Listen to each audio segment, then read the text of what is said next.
there's Capacitor Lab, and first I'm going to take you through the math, and then we'll get into the meat and potatoes. So, there's two basic states for capacitors. They're either charging or discharging, and we'll go through the math of how to analytically derive equations for charge, current, and voltage for both of those conditions. So the basic principle that we're going to use for both of these is Kirchhoff's loop rule that states that all of the voltage in a continuous loop of a circuit will add up to zero.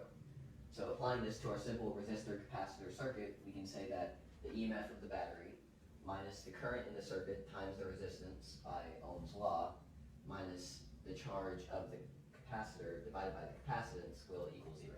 So the EMF minus the voltage of the resistor minus the voltage of the capacitor. Same thing. And then also, we know that current is the change of charge with respect to time. So we can substitute that into the equation and then solve for it, which would give us dq dt equals this whole mess, negative epsilon naught plus q divided by RC, resistance times capacitance. And then to kind of simplify that and then be able to take the integral, we will separate the variables to get dq divided by q minus ce equals negative 1 over RC times the integral from 0 to t of dt.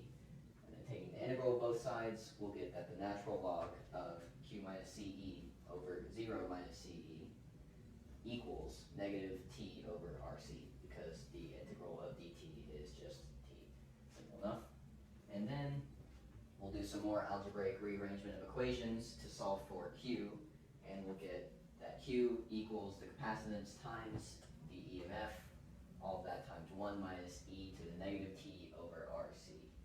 And RC is a pretty important variable in this whole thing of equations, because every time constant of RC, our graph, will decrease or increase a certain percentage of the maximum value. So we actually give that a whole new variable, tau, which tau equals RC, resistance times capacitance. And it just so happens that the units for resistance and the units for capacitance nicely cancel out to give us tau in seconds. Wow, so convenient. And then we can use a similar method that we use to find the formula for charge, to find the formula for current by substituting in some different numbers into these equations, and also for voltage. And graphing those, we can get charge versus time, exponential, and current versus time, also exponential because of our little e there. So that's really cool. Let's see.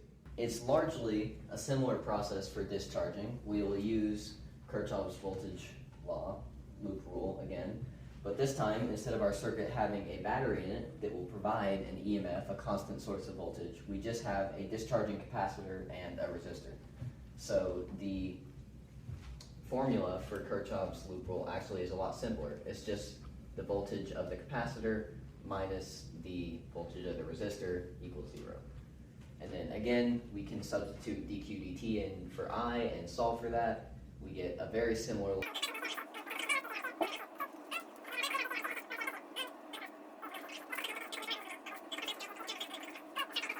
formula for discharging of a capacitor approaches 0 with respect to time, and we have the same time constant tau because RC is also in the formula. Again, solving for current and voltage, we get a similar equation, but the voltage the current this time starts at negative infinity because the current is flowing the opposite direction in this circuit as opposed to the other one. So the current starts at negative infinity and it goes up to 0.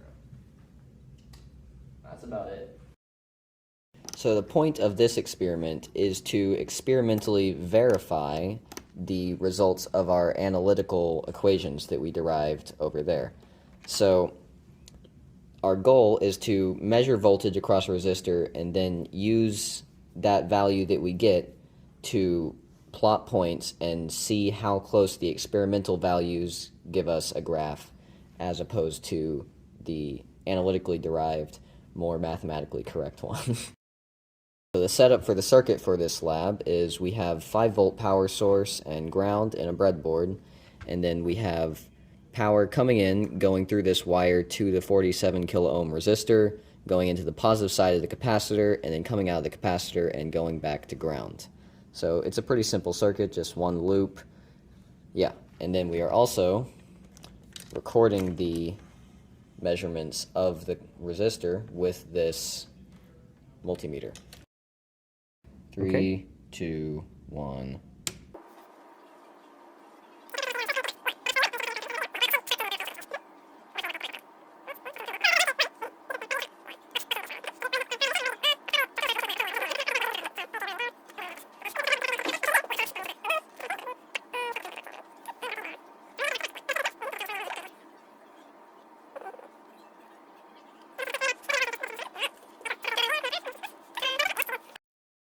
We are in the Excel booth now, and you'll see that I have recorded up to 35 seconds and gotten the voltage value from the multimeter for each second.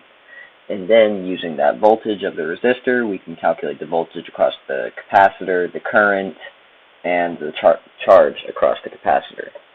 And we can make some pretty cool looking graphs using those numbers, which accurately track the way the capacitor charges with respect to time, and we can get some Excel trend lines from that. Now, for some reason, Excel didn't give me very good trend lines for charging. You'll see this one isn't very accurate, and this one starts way too low and then comes up above here in the middle. So I don't know why the trend lines were pretty bad for charging, but you can see I did the same thing for just charging. We have up to 35 seconds with the voltage from the multimeter recorded, and then all the other values taken from that, which we can use to plot some nice graphs. And you can see we get a very nice downward curve, and also the trend lines fit very nicely with the data. You can hardly even see them because they're hidden behind. And if we trace these trend lines alongside the actual graph that we derived analytically, we would see that these graphs match up quite nicely.